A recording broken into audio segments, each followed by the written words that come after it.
दोस्तों, भगवान शिव ने बताया, जिस औलाद में यह 3 गुण होते हैं वह औलाद अपने माता तथा बाप को बहुत दुख देते हैं। तो दोस्तों, चलिए उन 3 गुणों के बारे में जान लेते हैं, जिससे हम यह अनुमान लगा सके कि हमारे बच्चों तथा हमारे अंदर में वह गुण हैं या नहीं।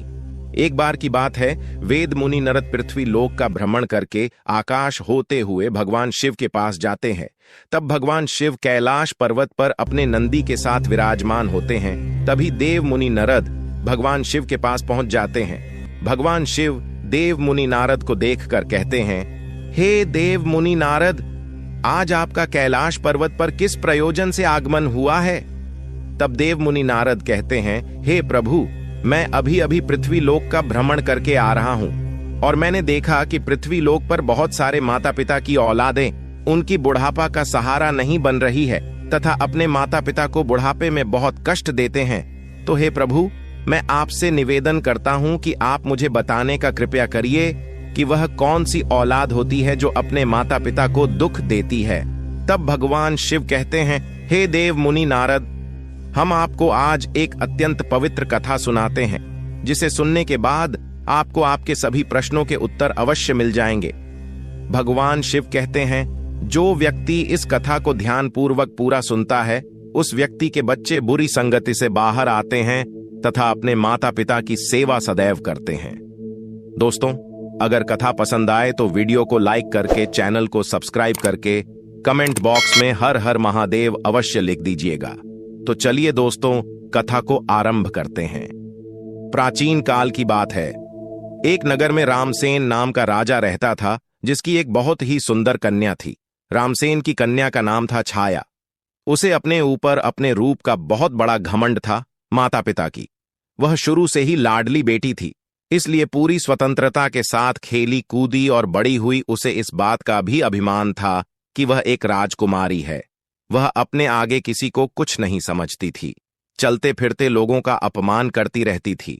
भगवान शिव कहते हैं, हे देव मुनि नारद, हर व्यक्ति को बेटा हो या बेटी जरूरत से अधिक स्वतंत्रता उन्हें बिगाड़ देती है और उन्हें बिगाड़ने में सबसे बड़ा योगदान उनके माता पिता का ही रहता है।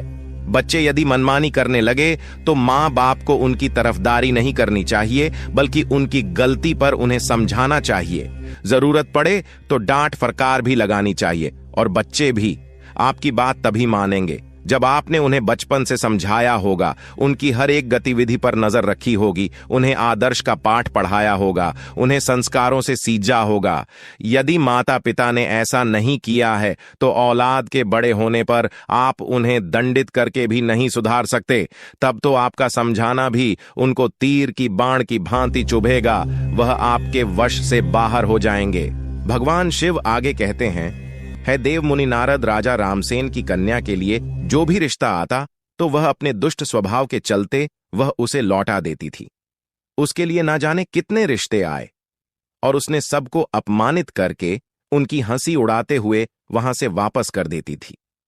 राजा भी बेटी की इन हरकतों से बहुत परेशान हो चुका था। एक दिन राजा ने बेटी छाया के लिए अपने राज्य में एक वैंग का आयोजन किया। कई जगह के राजकुमार राजा महाराजा स्वयंवर में भाग लेने के लिए आए। सारे राजा महाराजा आकर अपने अपने आसन पर बैठ गए।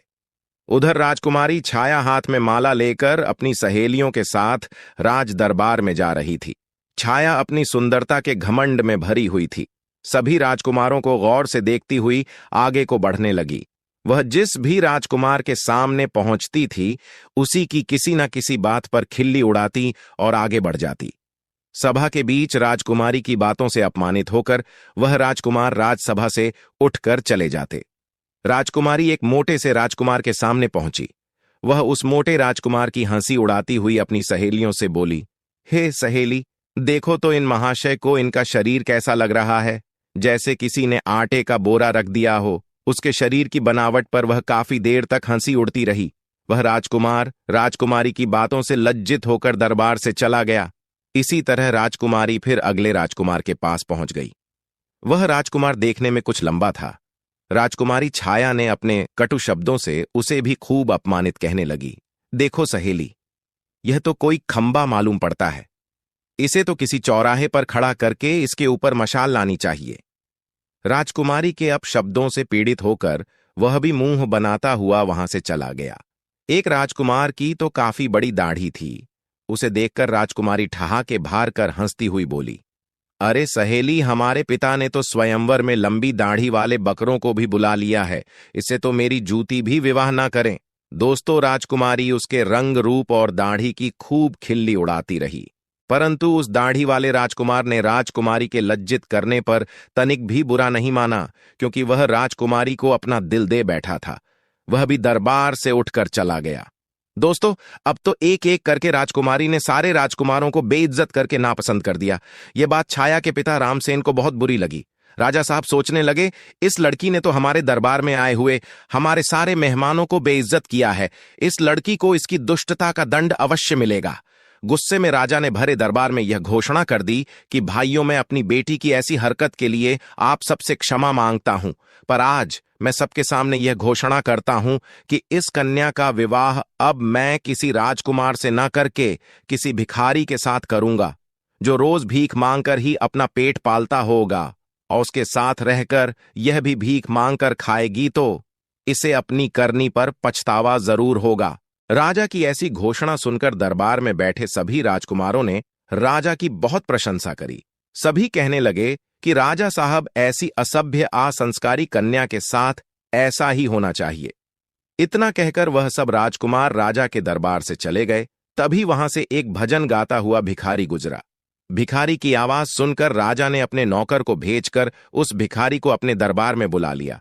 उस भिखारी की बहुत ही दयनीय दशा थी। मैले कुचले फटे पुराने वस्त्र पहने था, उसके हाथ में एक लठ थी, लंबी सी दाढ़ी थी। भिखारी राजा के सामने जाकर खड़ा हो गया और अपनी मधुर आवाज में कुछ गीत गुनगुनाने लगा। भिखारी का मधुर गीत सुनकर राजा बहुत प्रसन्न हुआ। प्रसन्न होकर राजा ने भिखारी से कहा, हम तुम्हें इनाम के रूप में मैं अपनी बेटी सौंप रहे हूं। आज से यह तुम्हारी पत्नी है। तुम इसे अपने साथ ले जाओ और जैसे भी रूखा सूखा बन पड़े स्वयं खाना और इसको भी खिलाना। दोस्तों, अपने पिता रामसेन का ऐसा कठोर निर्णय सुनकर छाया बहुत दुखी थी कि उसके पिता ने यह क्या कर डाला। पहले तो उसने भिखारी के साथ जाने से साफ इनकार किया, पर राजा का ऐसा ही आदेश था, इसीलिए उसे विवश होकर भिखारी के साथ जाना पड़ा। राजा ने कहा, बेटी, तुमने किसी राजघराने में जाने का अधिकार पूरी तरह से खो दिया है। अब से यह भिखारी ही तुम्हारा पति है। इसी के साथ तुम्हें अपना जीवन बिताना पड़ेगा। अगर तुमने इसे धोखा दिया या इसका साथ छोड़ा तो तुम्हें मृत्युदंड भी दिया जा सकता है।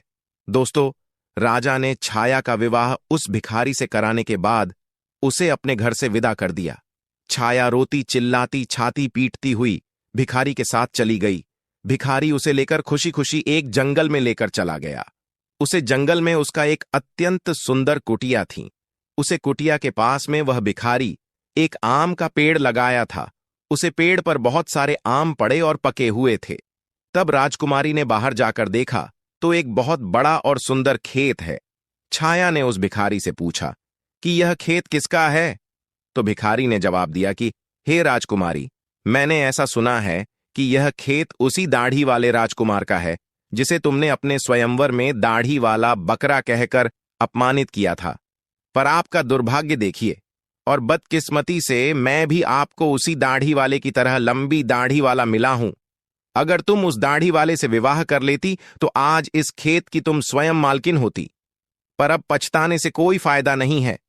अब तो तुम्हें मुझ जैसे भिखारी के साथ ही जिंदगी भर रहना है। दोस्तों, फिर कुछ दूर आगे चलने पर राजकुमारी छाया को सुंदर फल फूलों से लदा हुआ एक बाग दिखाई दिया। छाया ने कहा, थोड़ी देर इस बाग में ठहर कर विश्राम कर लेते हैं। यह बाग किसका है? बड़ा ही सुंदर है। भिखारी ने उत्तर दिया, राजकुमारी जी, यह बाग भी उसी दाढ़ी वाले बकरे का है जिसका तुमने अपमान किया था। इसलिए अति शीघ्र विश्राम करके यहां से निकल चलो, वरना वह दाढ़ी वाले राजकुमार को पता चल गया तो वह हमें अपमानित करके भगा देगा। सोचो, अगर तुम उससे विवाह कर लेती तो यह बाग भी तुम्हारा होता और मुझ भिखारी के साथ तुम्हें नहीं आना पड़ता, पर तुम्हारा घमंड ही तुम्हें यहां ले आया है। तब दोस्तों, भगवान शिव देव मुनि नारद से कहते हैं। इस प्रकार वह बातें करते हुए दोनों आगे को बढ़ते हुए चले गए। कुछ दूर आगे जाने पर वह एक बहुत सुंदर नगर में पहुंचे। ऐसा लग रहा था जैसे वह नगर किसी राजा की राजधानी हो। छाया ने पूछा, यह नगर किस राजा का है? भिखारी ने उत्तर दिया है, हे प्रिय, यह नगर मेरी नजर से तो एक राजा का है, पर आपकी नजर से तो यह नगर उसी दाढ़ी वाले बकरे का है जिसे तुमने भरी सभा में बेइज्जत किया था। सोचो, अगर तुमने उससे शादी कर ली होती तो तुम इस नगर की रानी होती। हजारों दास दासियां तुम्हारी सेवा करती, पर तुमने अपने रूप की घमंड में आकर अपनी किस्मत फोड़ ली और मुझ भिखारी के साथ विवाह करके तुमने अपनी जिंदगी को दुखों में ढकेल दिया है। पर अब क्या हो सकता है, जो होना था सो हो गया। भिखारी की बात सुनकर राजकुमारी को बड़ा पश्चाताप होने लगा। कहने लगी, काश मैंने उसके साथ विवाह कर लिया होता। भिखारी ने छाया के मुख से ऐसी बातें सुनकर नाराज होते हुए कहा, राजकुमारी खबरदार, जो अब तुमने दूसरे पुरुष के बारे में सोचा भी, तो अब तो तुम केवल मेरी पत्नी हो और मैं ही तुम्हारा पति हूं। अब महलों के सपने देखना छोड़कर तुम्हें मेरे साथ मेरी झोपड़ी में रहना चाहिए। दोस्तों, इतना कहकर भिखारी राजकुमारी छाया को अपनी झोपड़ी के पास ले गया, जो राजा के उसे नगर से कुछ दूर एक तालाब के किनारे बनी हुई थी। झोपड़ी देखकर छाया को बड़ा क्रोध आया। कहने लगी, ये कितनी बेकार सी झोपड़ी है, मैं इसमें कैसे रह पाऊंगी? इसमें रहकर मेरा दम घूंटेगा। मैं बहुत बड़े महलों की रहने वाली हूं, इस छोटी सी झोपड़ी में मेरा गुजारा कैसे होगा? भिखारी बोला, राजकुमारी, अब आज से यही झोपड़ी तुम्हारा नया घर है और इसी में तुम्हें रहना पड़ेगा। छाया ने पूछा कि यहां पर तुम्हारा कोई नौकर चाकर नहीं दिखाई दे रहा है, झोपड़ी की साफ सफाई कौन करेगा? भिखारी ने कहा, है राजकुमारी, यह तुम क्या कह रही हो? मैं कोई राजा नहीं हूं, न कोई राजा का बड़ा अधिकारी या कर्मचारी हूं जो मेरे पास नौकर चाकर होंगे। मैं तो खुद एक भिखारी हूं। मैं तो नौकरों से भी बहुत गया गुजरा हूं। झोपड़ी का सारा काम अब तुम्हें और मुझे ही करना है। चलो, अब तुम पहले झोपड़ी की साफ सफाई करो, फिर मेरे लिए खाना बनाओ। मुझे बहुत भूख लगी है, चलते चलते मैं थक चुका हूं। तब भगवान शिवदेव मुनि नारद से कहते हैं, छाया को भोजन बनाना तो आता ही नहीं था, इसीलिए भिखारी और राजकुमारी ने मिलकर उल्टा सीधा खाना बनाया और खाकर दोनों सो गए। दूसरे दिन भिखारी ने राजकुमार को जगाया और घर का सारा काम करने को कहा। राजकुमारी पूरे दिन काम करती रही और भिखारी की डांट फटकार सुनती रही। 2-4 दिन इसी तरह बीत गए। घर में जो कुछ खाने को था वह भी खत्म हो गया। भिखारी बोला, प्रिय, अब खाने को तो कुछ बचा भी नहीं। जो कुछ मैं मांग कर रखा था वह सब खत्म हो चुका है। आगे की जीविका चलाने के लिए हमें कुछ काम करना पड़ेगा। एक काम करो, मैं तुम्हें इस आम के पेड़ से आम तोड़कर टोकरी में भरकर दे दूंगा। तुम उसे आम को बाजार में ले जाकर बेचकर आना। राजकुमारी ने आश्चर्य से कहा, मैं आम बाजार में बेचने जाऊंगी?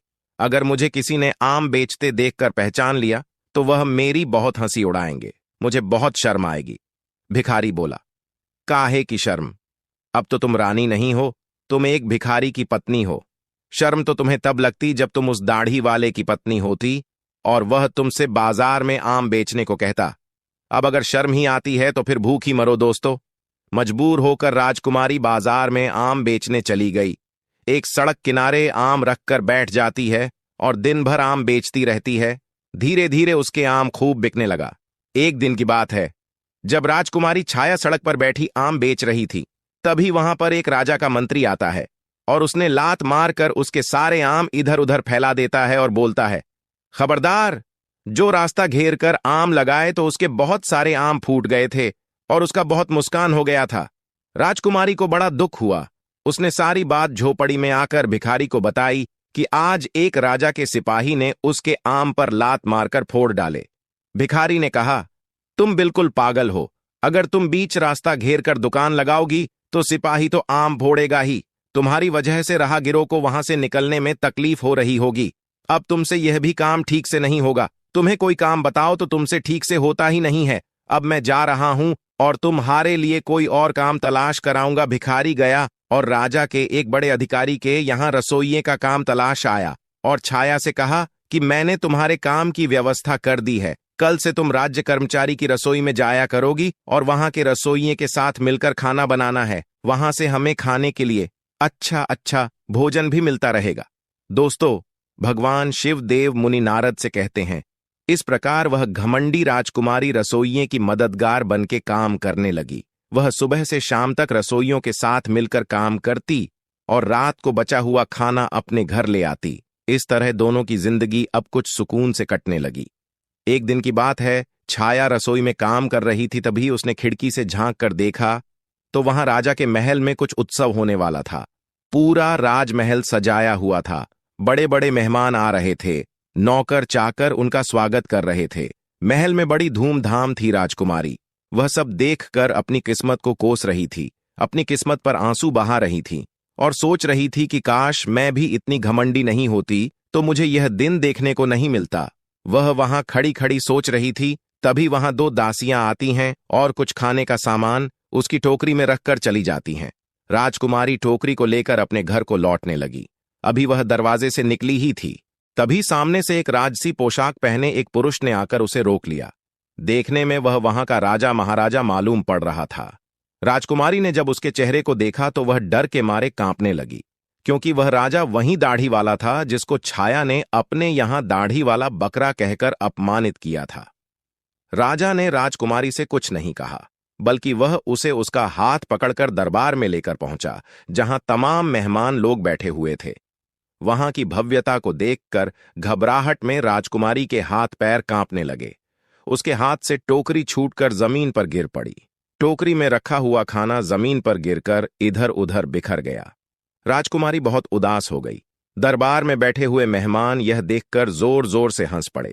अपने ऊपर सबको हंसता देखकर छाया घुटन से मरी जा रही थी। उसे ऐसा लग रहा था कि अभी धरती फट जाए और मैं उसमें समा जाऊं। उसने राजा से अपना हाथ छुड़ाया और वहां से भाग जाना चाहती थी। राजा ने उसे रोकते हुए कहा, राजकुमारी, घबराओ मत। तुम्हारे साथ कोई अभद्रता का व्यवहार नहीं होगा, बल्कि तुम्हें मैं यहां सम्मानित करने के लिए लाया हूं। मैं वही तुम्हारा भिखारी पति हूं जो तुम्हारे साथ झोपड़ी में रहता था, और मैं वही सिपाही हूं जिसने तुम्हारे आम को फोड़े थे। मैं ही यहां का राजा हूं और वही दाढ़ी वाला बकरा हूं। मैंने तुम्हारे साथ भिखारी बनकर विवाह इसलिए किया था क्योंकि मैं तुम्हें चाहता था, और तुम्हारे पिता की प्रतिज्ञा को ध्यान में रखाते हुए मुझे भिखारी की वेशभूषा बनानी पड़ी। मैंने भिखारी बनकर तो तुमसे विवाह कर लिया। अब तुम्हारा घमंड भी नष्ट हो चुका है। इतने सारे मेहमान हमारे स्वागत में आए हैं। अब मैं तुमसे सम्मान पूर्वक विवाह करूंगा। फिर भगवान शिव देव मुनि नारद से कहते हैं। यह सुनकर राजकुमारी को बड़ी प्रसन्नता हुई। खुशी में उसकी आंखें आंसुओं से भर गईं। अब तो दासियां आई और उसे दुल्हन के नए जोड़े में सजाकर लाई। दरबार में छाया के माता पिता भी मौजूद थे। सबने राजकुमारी को खूब आशीर्वाद दिया और राजा के साथ समस्त मेहमान की उपस्थिति में उसका विवाह हुआ। उसका सारा गुरूर उतर चुका था। वह पूरी तरह से बदल चुकी थी। उसने जिंदगी जीने का तरीका सीख लिया था। दोस्तों, तब भगवान शिव देव मुनि नारद से कहते हैं, हे देव मुनि नारद, अत्यंत सुख सुविधा में पलकर मनुष्य उन अनुभवों से, उन संस्कारों से अपरिचित रह जाता है जो उसके जीवन में आगे बहुत कष्टदायी होता है। भगवान शिव कहते हैं, इसीलिए मनुष्य को कभी भी किसी बात का घमंड नहीं करना चाहिए। परमात्मा जब तुम्हें किसी एक गुण से संपन्न बनाता है तो बाकी कई गुणों से खाली रखता है, ताकि तुम्हें जब भी कभी अभिमान हो तो तुम्हें उसका सबक मिल सके। इस प्रकार राजकुमारी उसी दाढ़ी वाले पति के साथ बड़े आनंद से रानी की तरह जीवन व्यक्तित्व करने लगी। और इस प्रकार से भगवान शिव ने बताया, जिसकी औलाद अपने मनमानी करती है तथा अपनी माता पिता का अपमान करते हैं और उनकी बात को नहीं मानते हैं, ऐसी औलाद सदैव मुसीबत से घिरे रहते हैं। उम्मीद करता हूं आप लोगों को यह कथा पसंद आई होगी। अगर दोस्तों पसंद आई हो तो वीडियो को लाइक करके, चैनल को सब्सक्राइब करके, बेल आइकन ऑल पर प्रेस करके कमेंट